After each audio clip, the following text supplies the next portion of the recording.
আপনি কেন হারামের মাধ্যমে ঘুষ দিয়া বাটপারি সিটারি কইরা মিথ্যা বইলা দলিলের মধ্যে 2 নম্বরই কইরা আমনে এতেরে দিয়ে ওইতেরে দিয়ে এতগুলো বাটপারি কইরা আহা বান্দা, আয় আল্লাহর বান্দা, কার জন্য রাইখা গেল?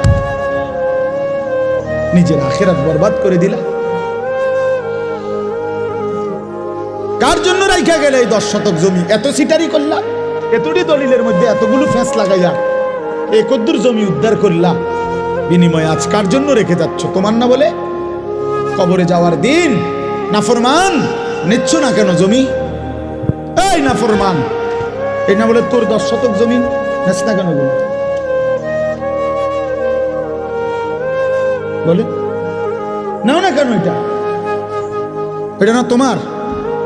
এই তাল গাছিটার লাগে না 30 বার মেল করলা, এটা নেও না কাকে?